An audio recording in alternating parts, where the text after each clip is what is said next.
community.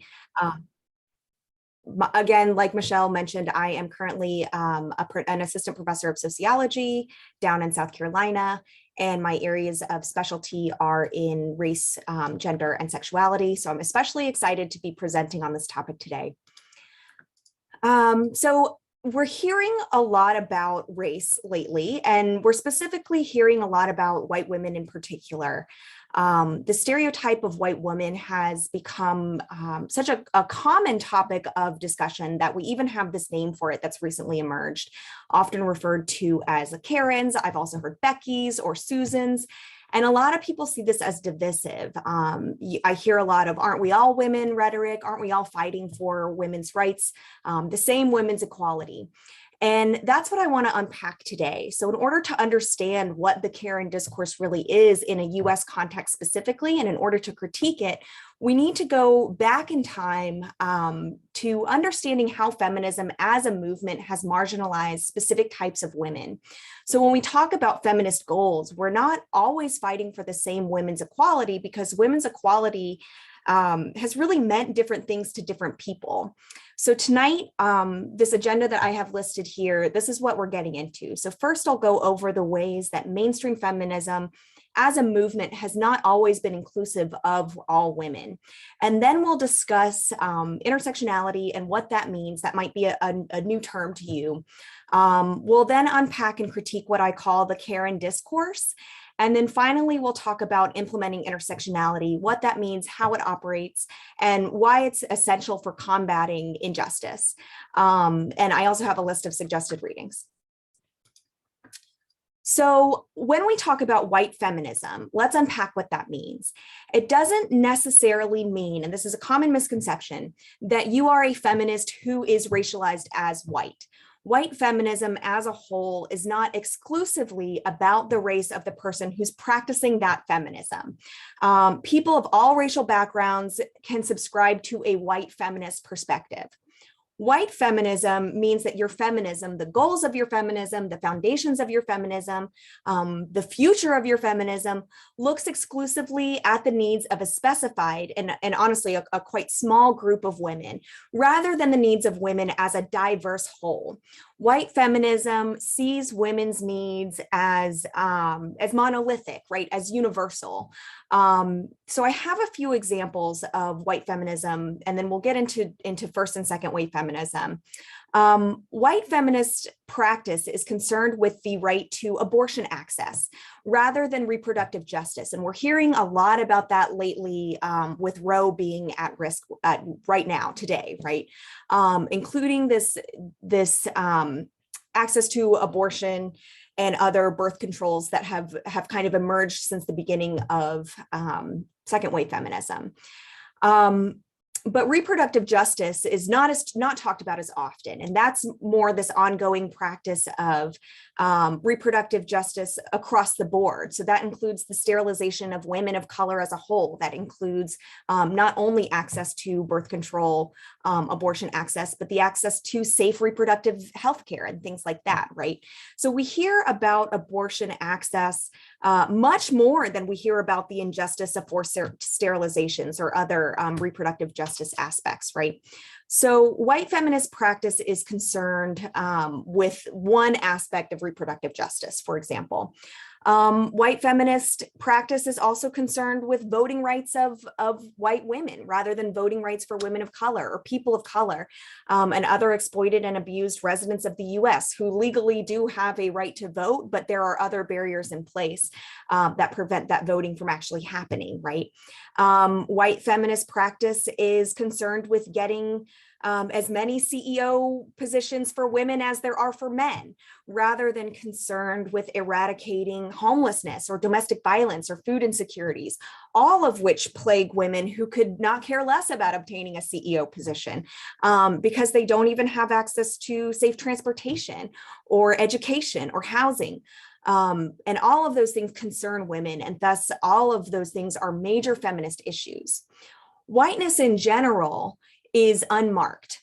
And what that means is when we think about what is the default, what's the norm in this country, what's considered universal, what we're really thinking about is whiteness, and it often goes unnamed. We don't tend to acknowledge whiteness or name whiteness in ways that we do other races. So an example I could give is when we're thinking about parts of town, we don't name white neighborhoods as white neighborhoods in the way that we name Asian neighborhoods or Black neighborhoods as such, right? We don't name white grocery stores in the way that we name Asian ones or Latinx ones, right? We don't name white hair salons in the way that we name Black hair salons. Or, you know, as we come into the beginning of February in the next couple of weeks, we should be thinking about how we don't name white history in the way that we name Black history, even though that is the default of what's being taught, right? So the default is, the universal message is almost exclusively whiteness, and the unmarked nature of whiteness really ensures that we don't think of whiteness as racialized in the ways that we think of non-whiteness as racialized.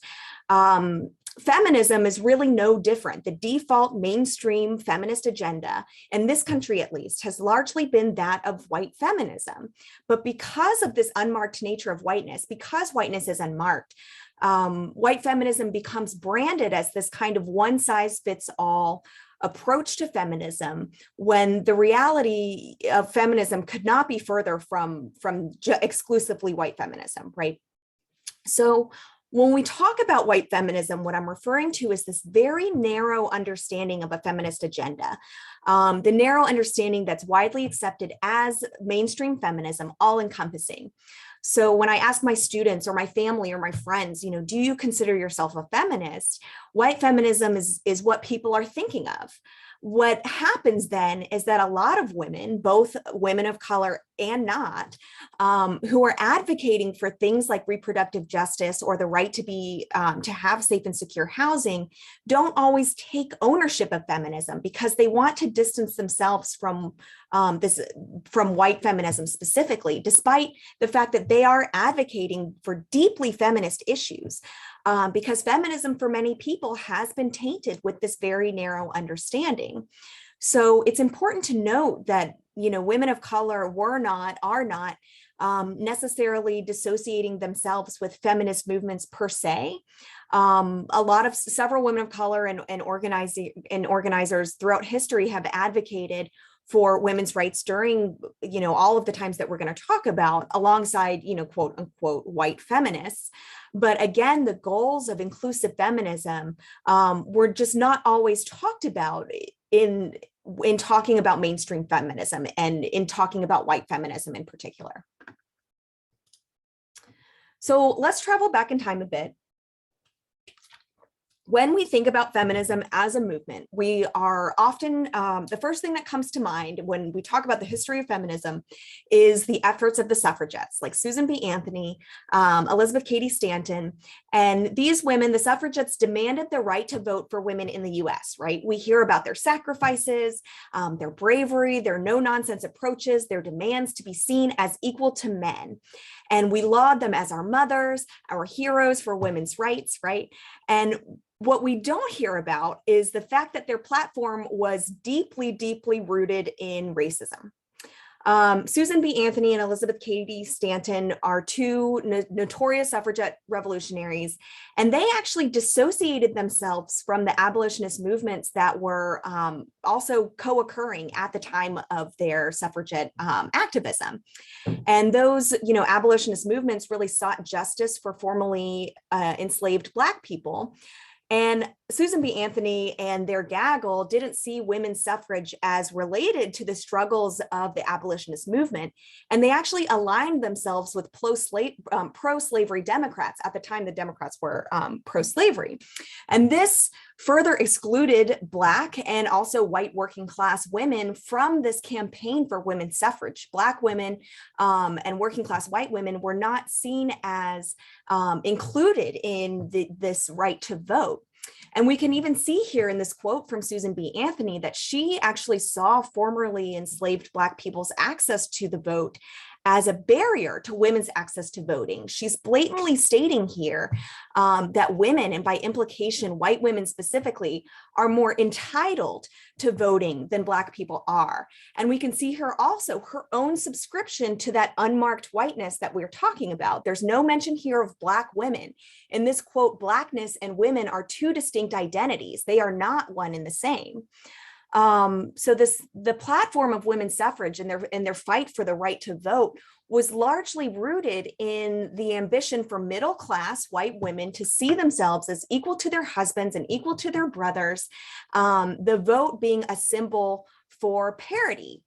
And for Black women at the time, access to voting was seen as more of a means of empowering Black communities that had been plagued by a reign of racial terror after the Civil War, and before it too, and not specifically tied to gender, more so than race. Black women at the time of the suffrage movement really supported the battle for suffrage, often with the support of Black men as well. So we see historically Frederick Douglass and W.E.B. Du Bois, two of the most outstanding male advocates for women's equality, were also Black men. But still, suffragist organizations maintained that racial segregation throughout the movement. Even the renowned Ida B. Wells, who was a Black woman, was asked to leave the Illinois contingent and march with a segregated Black group during a suffragette parade in 1913. Only white women were welcome at this parade, and only white women were thus seen as women that had the right to vote. So women's suffrage is largely considered kind of this foundation of feminism in the US, right? We call that first wave feminism. But we can see how women's suffrage didn't really have open doors to women who were not white and middle class, for women who thought that women's rights should be more than just to be equal with men. Instead, this movement really advocated for the rights of white women, and specifically, again, middle-class white women, which did not then and does not now really embody most people who identify as women in the US. So that's kind of where we see the root of first wave feminism and where women of color were left out of that activism. So next, the exclusion of women of color in feminist movements continued after first wave feminism throughout the 60s and 70s during what's often considered the second wave of feminism. In large part, self-liberation was the focus of second wave feminism, and two key areas that come to mind when we think about self-liberation for women are the right to abortions, which I've mentioned before, and the right to work outside of the home. Both of these are prime examples of a white feminist agenda during the second wave of feminism. So let's start with the right to work outside of the home. Betty Friedan's The Feminist Mystique is kind of the book that comes to mind when we talk about second wave feminism. And she identified the right to work outside of the home as, quote unquote, the problem that has no name. Women in this era were dissatisfied with this June Cleaver narrative, right? A lot of women really wanted to pursue their passions and their careers beyond just this domestic housewife lifestyle. This issue was presented in mainstream feminism as a crisis for women, and it gained media attention, and it became the central focus for women's liberation at that time. Another one that was actually written by a sociologist that's considered, a classical sociological theorist is Charlotte Perkins Gilman's The Yellow Wallpaper, where she is really a commentary on the domestic servitude lifestyle, driving women to mentally unhealthy lifestyles, right? So, but the issue with this is that women that were living in poverty and women of color, women that didn't have generational wealth, women that didn't come from families that had wealth, were already in the workforce. They were already working long hours for really low wages. And on top of that, they would then go home to domestic household work that they did once they got off the clock. And these women would have viewed the right to stay home or the ability to stay home as a privilege, right? That would have been seen as freedom. So here, again, we see this very clear aspect of what's cast as all women's liberation, this all women liberation focus of feminism specifically. And it's, again, just reflective of a small group of very privileged women. And it's there we see that white feminism come through again, and that unmarked nature of whiteness. Moving on to reproductive justice, that was also a key tenet of the second wave of feminism. This one's a little bit touchy, so I'm just going to give a trigger warning now. Feel free to mute for a few minutes if you're sensitive to this type of conversation. There is no doubt that the right to abortion access was a huge component of second wave feminism. All people with uteruses were, this is a component of all women and all people with uteruses. Maternal mortality of non-white women actually decreased by about 40% after Roe versus Wade was passed. And this second wave feminism is really abortion access was really a key component of second wave feminism. But like the right to work outside of the home, these were concerns that did not fully encompass the rights of all or even most women. Access to birth control and abortion are just two small parts of this larger issue with many components, and that's that of reproductive justice. Reproductive justice is more than just abortions and birth control. It includes bodily autonomy in many forms.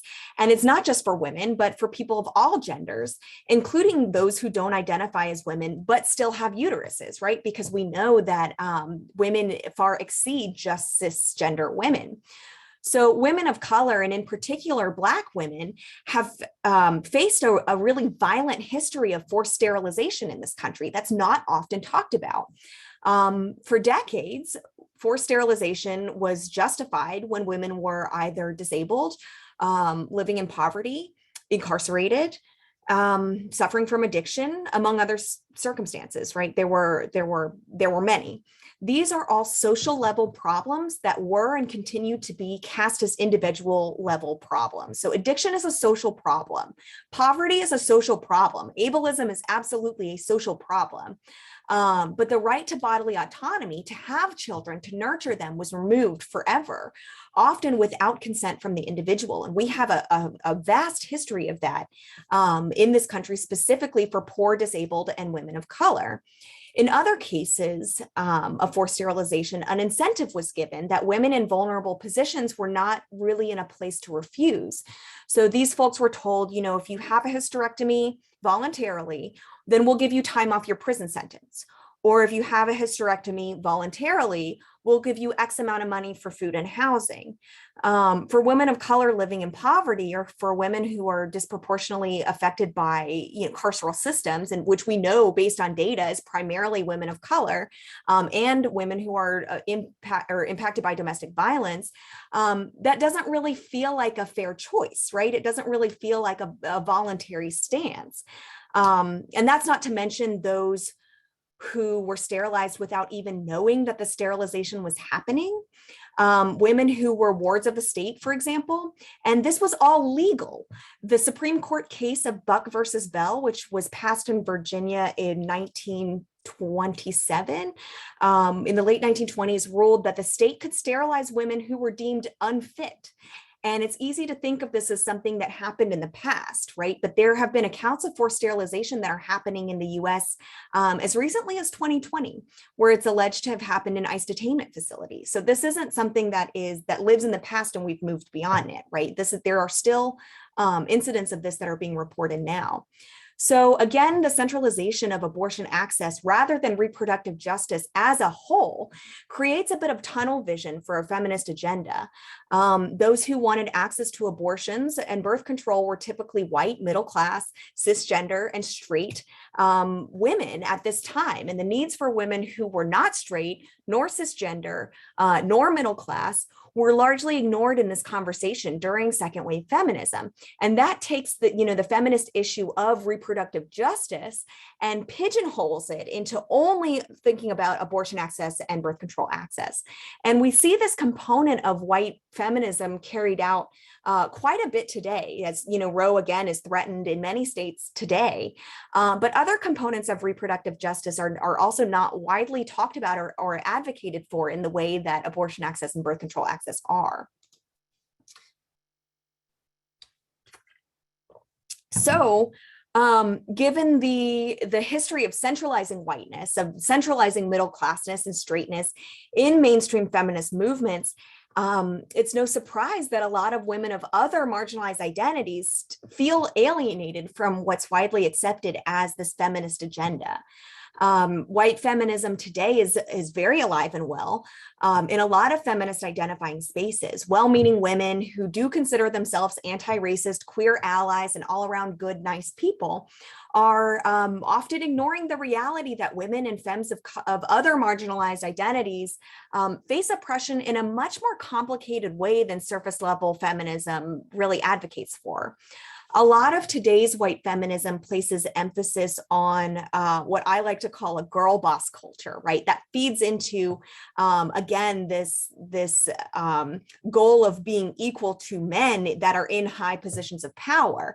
And that really feeds into kind of a capitalistic and a neoliberalistic ideology that wealth and status are the tickets to freedom and liberation, without acknowledging that these are the very ideologies that feed into the oppression of women in terms of access to housing or access to education, access to safety, to name just a few. And if we zoom in a bit, a big tenet of white feminism today is also cis sexism and identity politics. And cis sexism is sexism that's specific to cisgender people who are cisgender, who or people who advocate sexism is only oppressing cisgender people and leave transgender people out of the conversation. And that really ignores, or doesn't acknowledge that women and femmes deserve liberation and freedom, regardless of whether they are, quote unquote, the right kind of woman. And that feeds into respectability politics as well.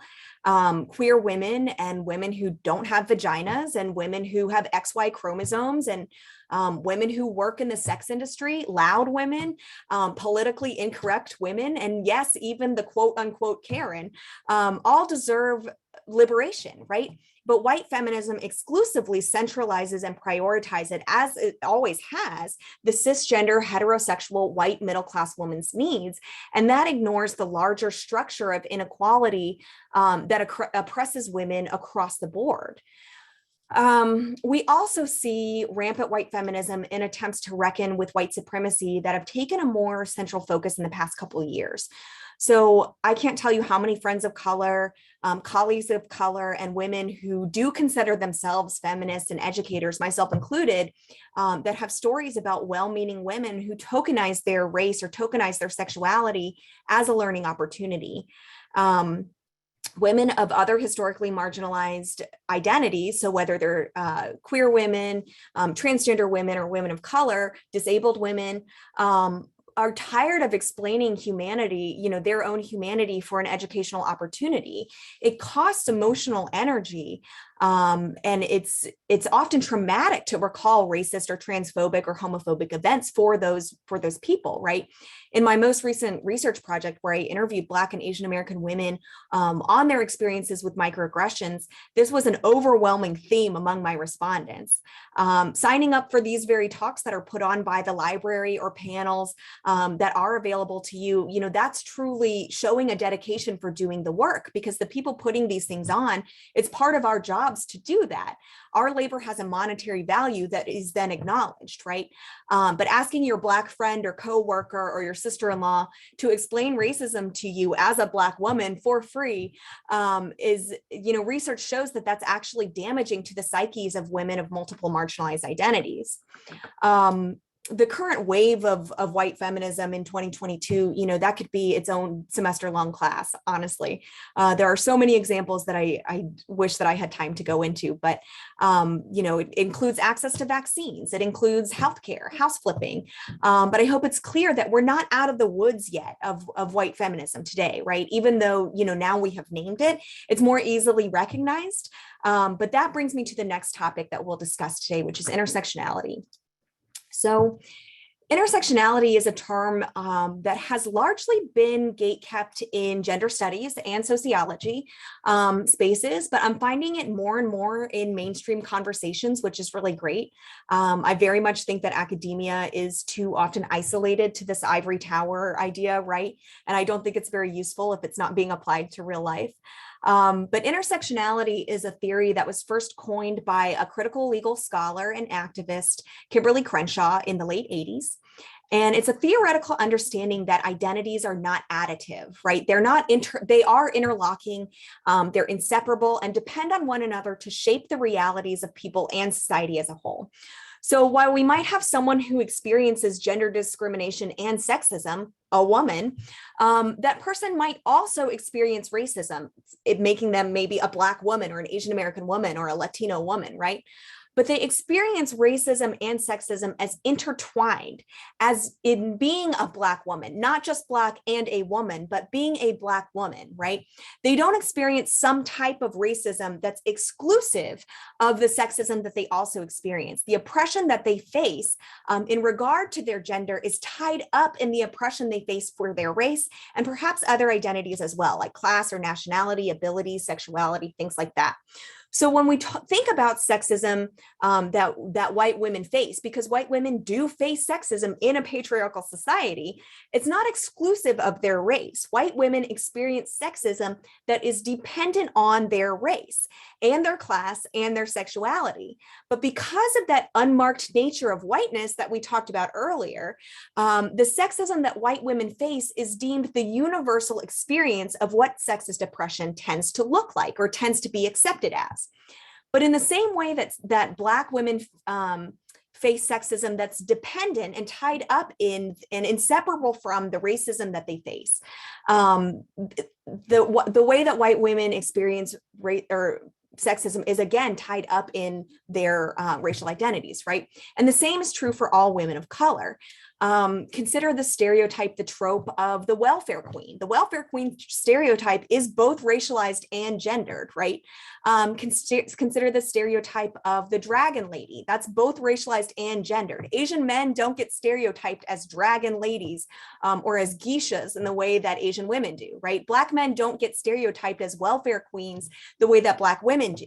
These stereotypes are tools of oppression that depend on both race and gender and class as well.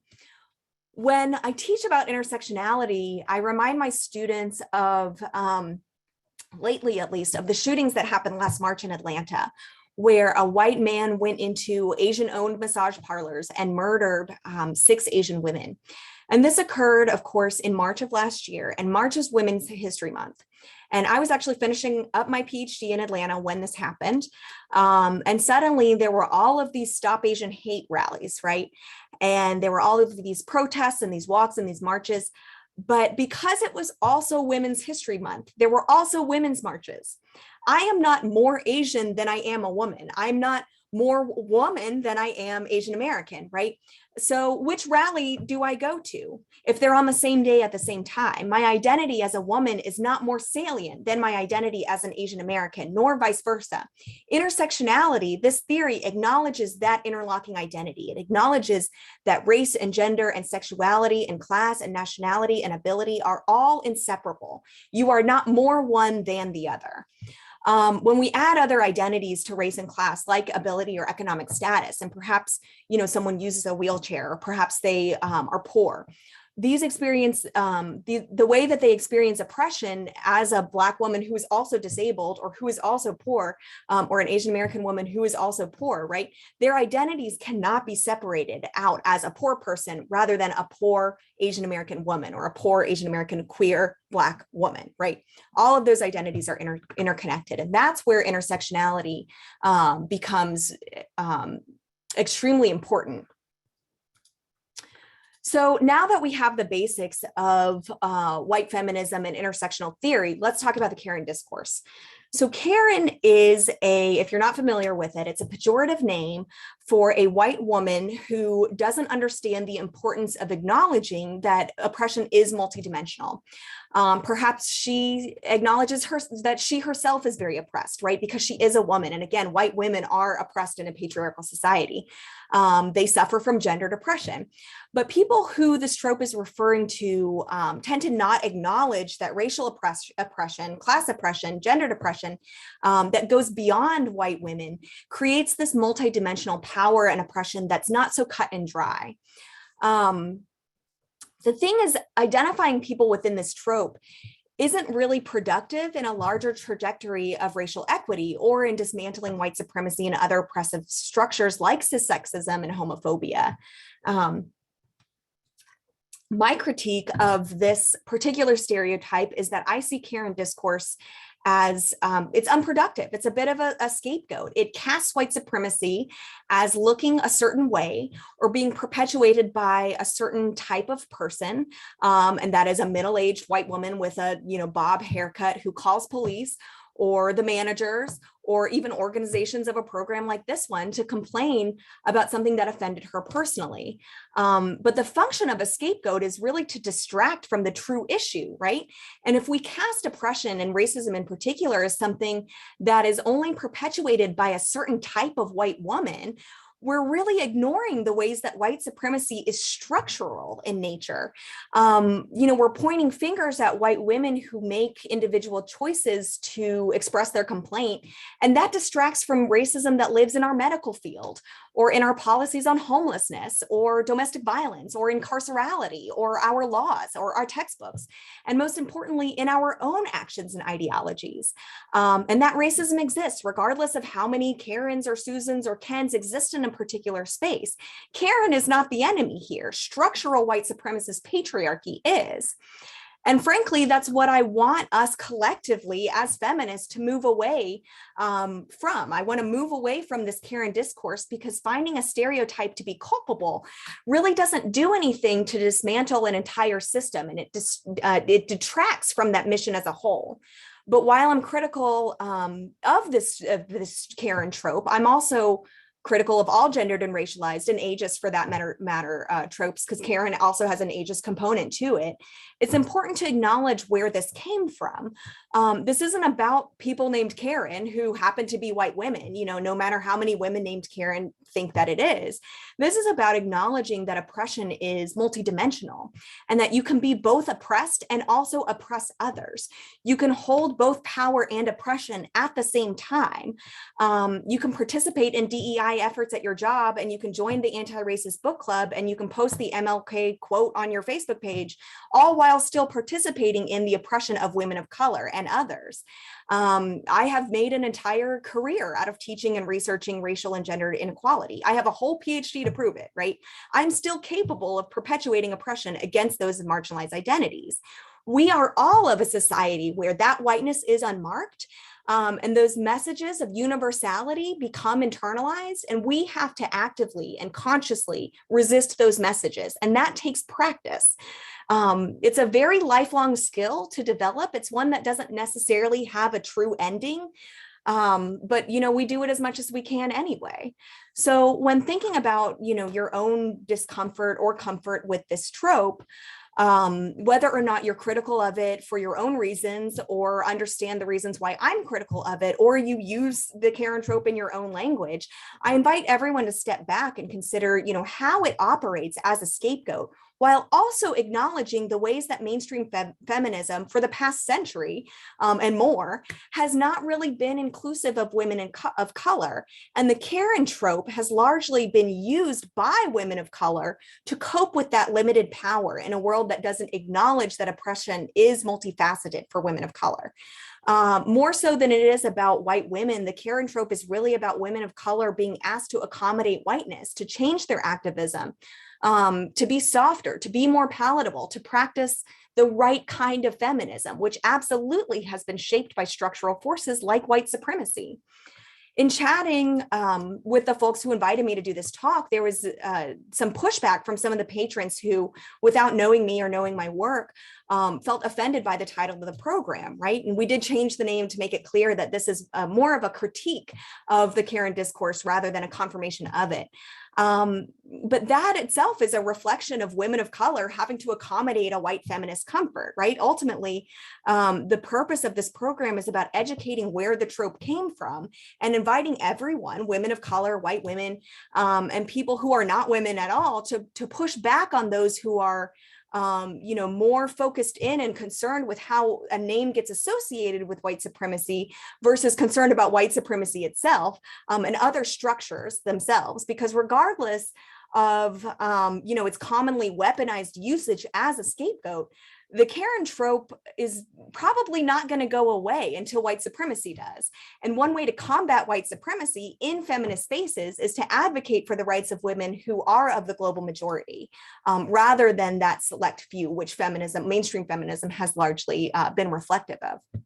So I have this quote here from Audre Lorde's 1984 work, Sister Outsider. And I think this sums up white feminism really nicely. She says, some problems we share as women, some we do not. You fear your children will grow up to join the patriarchy and testify against you. We fear our children will be dragged from a car and shot down from the street, and you will turn your backs on the reasons they are dying. By claiming all women are focusing on this common goal of dismantling a patriarchal system, really is to ignore the plight that women of color don't share with white women in this struggle. And Audre Lorde wrote this in the early 80s, right? And we're 40 years out, and this is still true. So everyone who considers themselves a feminist, or those of you who do not, and you're struggling, with that label, consider the ways in which feminism can be inclusive. And it doesn't have to be what has often been cast as the one size fits all approach to feminism. So all of that being said, to combat white feminism, we need to collectively acknowledge that sexist oppression is maintained by more than just gender inequality, but instead it relies on that structural oppression, like white supremacy, also includes homophobia, classism, and sexism. While white feminist issues have exclusively emphasized the concerns of white, straight, middle class, cisgender women, there are countless other areas where women's liberation would mean the liberation of all women, not just a select few, but all women, including white, middle class, straight, cisgender women. And those areas include reproductive justice, not just abortion access, but reproductive justice as a whole, housing justice, mass incarceration. This is absolutely a women's issue, not just in women who are incarcerated, which again, we know are predominantly going to be women of color and women who are survivors of domestic violence, but in that there's a very specifically racialized group of women whose families are impacted by incarcerated men of color. We have data to show that most people incarcerated are men of color, right? And so what does that mean for those folks' families? So that makes this a feminist issue. Access to quality healthcare, not just having more female doctors, right? We want to move away from that. We just need more women CEOs, women in positions of power, but we need doctors that listen to women who are poor. We need doctors that listen to women who are Black or women who are uninsured. Access to quality education, both for students and teachers, because we know at least grade school education is predominantly occupied by women. Combating white supremacy and racism, absolutely, and uplifting community aid. All of these things are feminist issues that are reflective of a more intersectional lens. These are just a tiny, tiny few. There are tons more feminist issues that encompass an intersectional lens and not just a white feminist lens. And I hope too that it's clear that this is not an argument of all women matter in the same way that all lives matter kind of directly negates the importance of Black lives. Combating white feminism means combating that unmarked nature of whiteness and cisness and middle classness that we talked about earlier, right? Because white middle class, cis and straight women are not the majority of women, but one of white feminism's ugliest attributes is that it pretends that they are. And if you don't fit into that identity, that little box, then white feminism shows you rather than tells you that your liberation is not important. And collectively, as feminists, And now that we all understand intersectionality, hopefully we can do better than that. That's really the goal of this, is to push you all to do better than that, and to advocate for your sisters and your families and your communities to do better than that as well. So that is about all I have for you. Although, again, we could talk about this over the course of an entire semester or even the course of a year. If this is something that did resonate with you, I have some further reading suggestions for you. I tried to narrow it down to 5, but there are so many great books on this topic by amazing women. Hood Feminism by Mickey Kendall takes a deep dive into class issues as well as race and gender through short essays. I actually assigned this book to my undergraduates. It's very accessibly written for adults of any reading level. White Tears, Black Scars is one of my favorites. I largely cited this in my dissertation. This talks about the harms of white feminism onto women of color. It takes a global perspective. The author is actually Australian, so it's not just US based. Nice White Ladies just came out. This is by a fellow sociologist, Jessie Daniels, whose research has, again, largely focused on race and gender. This is fresh. This just came out. Ain't I a Woman by the late and great Bell Hooks, who's written about intersectionality before it was named. She actually didn't use the term intersectionality very often, but one of my biggest theoretical inspirations is Bell Hooks, and Feminism is for Everyone and Feminist Theory from Margin to Center are also books by Bell Hooks that touch on white feminism. And Koa Beck's White Feminism, this is also a newer book. This takes a very specific deep dive into the history of white feminism and white feminist capitalism. It's a super informative book that's highly accessible, even if you don't have a background in gender or queer studies.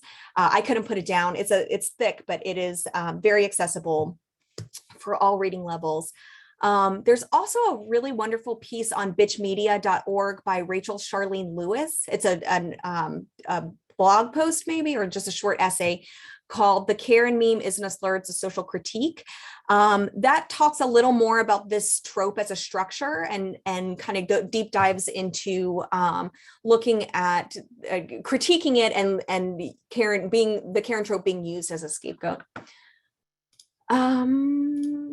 Okay, so thank you again to Michelle and the Anne Arundel County Public Library for inviting me to do this talk. I'll leave you this quote from Black feminist author Toni Morrison, who reminds us all that none of us are free until we are all free, that if we have privileges, we must advocate for those who do not, whether they be racial privileges, class privileges, ability privileges, or otherwise.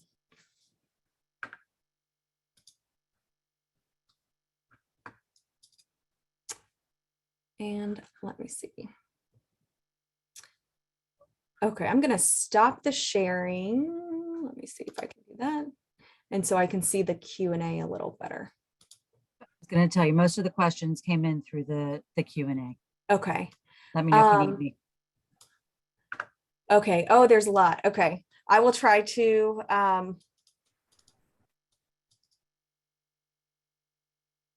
okay, there's a lot. I'll try to address some of these and be mindful of everyone's time. So someone asked cis sexism and transphobia.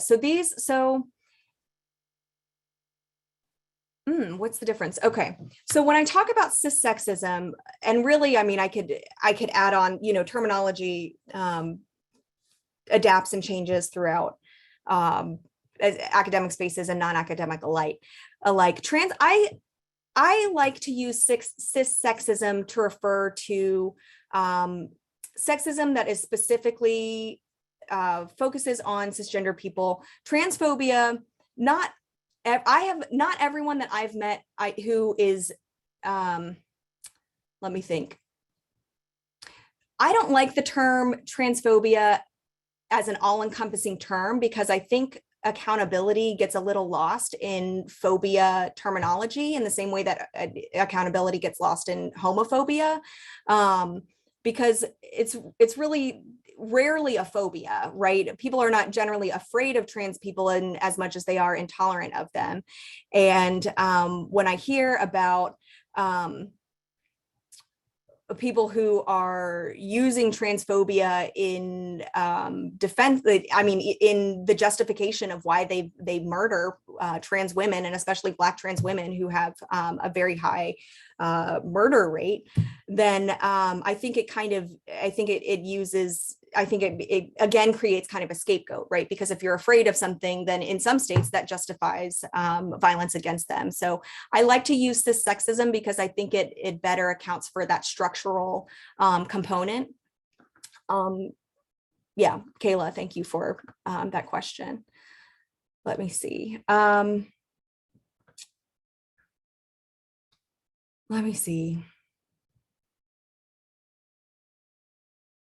Tabitha asked, do you find discussions of traumatic birth or birth stories not going the way they thought it would align with white feminism, or is this idea of traumatic birth an international theme? That is such a good question.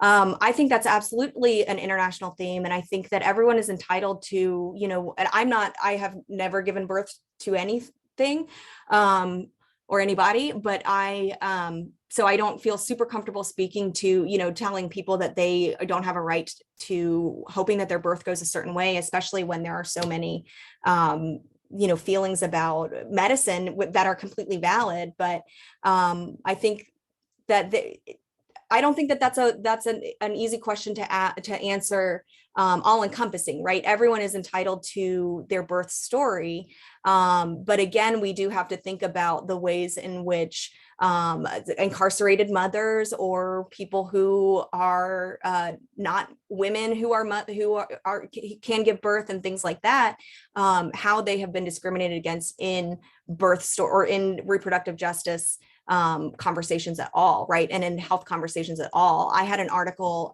with one of my best friends and sister scholars, Alethea Zamantakis, who that came out earlier last year, that talked about the way that transgender folks experienced the healthcare industry when they were experiencing eating disorders. And what we found was that a lot of transgender people don't feel like eating disorder discourse was, or eating disorder treatment was welcome to them, right? Because eating disorders look a certain way in media, and doctors are not trained to treat transgender people who have these disorders, eating disorders. And so I think birth narratives could also account for that, and in all health aspects could account for that for sure.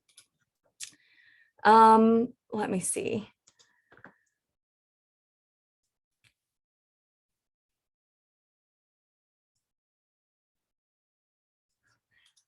Jessica asked, do you believe women who participated in the original feminist movement thought they were only advocating for white women? I believe it's not about breaking the glass ceiling, but also giving women the right and freedom to direct and make decisions about their own lives. There's no intent to only give certain women this right and freedom. Yeah, and I think that again speaks to the unmarked nature of whiteness, right? When we are socialized from childhood to not see race, or to be told that it's taboo to talk about race, which I know has been, a lot of us grew up on exactly that.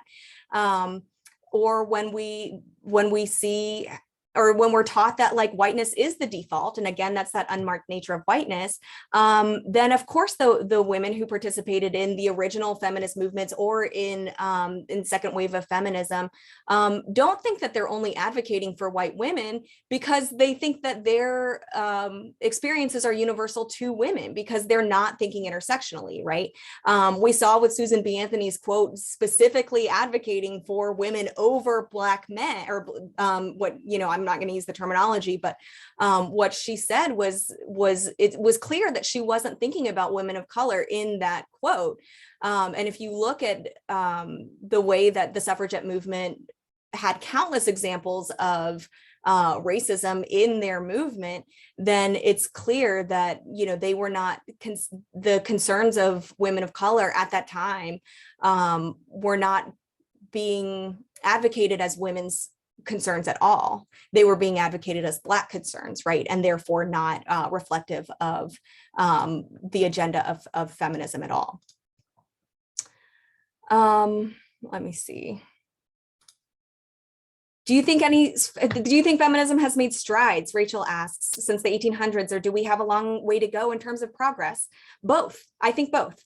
I think that feminism has been, we have the fact that we even, can talk about intersectional discourse through these public programs, that I see these books that come out that are not gatekept to the academy, that I see things that come out where these terms are being used, not in, in all spaces. That means something. Bell Hooks's work is very accessible. Angela Davis's work is very accessible. Kathy Park Hong had a book of memoirs that came out recently that was excellent, and touches on this from an Asian American women's perspective. And yet we still have a long way to go in terms of progress. I mean, my expertise is in race and gender and sexuality. There are so many conversations to be had about disability, right? Especially with COVID coming out or COVID being as rampant as it's been the past couple months in particular. And then I'm seeing a lot of conversations about, only disabled people are going to be the ones who suffer from COVID issues if everyone is vaccinated, right? And that in itself that speaks to a kind of an ableist perspective that people who are disabled are disposable, when that's not, right? So I think that we have a long way to go, and I think that we have come a long way. And I again think that racial justice work is not something that ever has an ending. We can't just say, okay, I posted the Black Square, I reposted MLK, I do DEI at work, and therefore I'm done, right? Like, this is a constant struggle that has no end, at least at this point, and we need to be okay with working on it all the time anyway. But that's a great question. Thank you so much, Rachel. Can one be a feminist but also be pro-life or anti-abortion? Or are those two things mutually exclusive? Oh, that's a hot topic. I think when we talk about reproductive justice as a whole, and again, not just specifically about abortion or access to birth control, a lot of reproductive justice specifically speaks to bodily autonomy. You can be someone who identifies as a feminist and believes that that you personally would never have an abortion, or you personally would never go through that. But what we have to zoom out and think of the larger picture, right? Because the reason that people, there are countless reasons why someone might have an abortion, but a lot of those reasons might be related to access to safety, or again, access to housing, or access to, education, and there are a million other reasons that have nothing to do with access. But we can't advocate for, the unborn, quote unquote, without advocating for people who are already living, who are not having their needs met. And a lot of the reasons those needs are not met are related to systems like white supremacy or patriarchy, or homophobia or transphobia / cis hetero patriarchy in general, right? And so I would argue that those things are mutually exclusive, but I think the conversation is bigger than being a feminist and being pro-life, and is more about where autonomy comes from, how people have power and liberation to have autonomy and who doesn't, because abortions are not going anywhere. It's regardless of what happens with Roe. It's more about who has access to safe abortions and who has access to safe medical care in general. Because that is not a reality across the board for women and femmes or people at all. Okay, let me see. Someone asks, what are your thoughts on having a female vice president being an influence in the unification of women equality and lessen white women privilege, as it has been intense in the past? What do we tell our little girls of color about having a voice and being successful, being surrounded by the white women privilege and care and discourse? Yeah, I mean, this, regardless of your political, where you fall on a political spectrum, I think that there's a lot to be said about having, role models, of course, and representation in the media. But I think that representation gets kind of, is also somewhat of a scapegoat in that, you know, it's breadcrumbs. True racial liberation is more than just representation in the media. And so I don't love when, you know, people are like, look, we have, you know, Black women are on TV now, or there's, you know, a diversity checkbox gets checked. And that is being cast as racial progress, when the underlying conditions have not actually changed. And in sociology, we call that interest convergence, where you know, there is, if you are satisfied with breadcrumbs, then you won't advocate for the feast, whereas other people, you know, have access, people in true power have access to the feast, right? Our vice president is a woman of color. That is, it's great for little girls of color to be able to see someone in a higher up position as opposed to just a sea of white men, right? But we can't discount the fact that our vice president has also very much contributed to the incarceration of a lot of Black men in her state. And that's indicative also of a feminist issue. So nothing is one dimensional. Everything has these multi-dimensional components, and that has to be addressed. And we need to talk to our little girls of color about that. We need to talk to everyone about that, right? Of advocating for for understanding this multidimensionality. It is now 8 o'clock, so I want to go hand the mic back over to Michelle. I am easy to find on LinkedIn, or just in general am Googleable. So please feel free to shoot me an email if you want to stay in touch.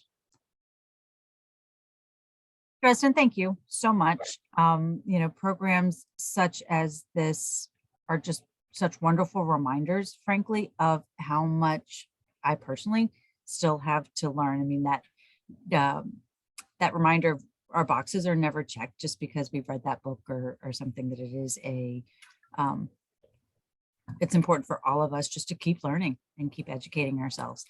So I very much appreciate this, you joining us this evening. Excellent presentation. For those of you that are still with us, as I typed in the chat, there is a feedback form. We'd love to hear what you thought of this evening's program, as well as what else, other programs you'd like to see. This we are recording tonight, and it will be published on our YouTube channel. And I will send out a follow-up email to everyone that registered tonight. So even for those folks that weren't able to make it, when that video is published on YouTube.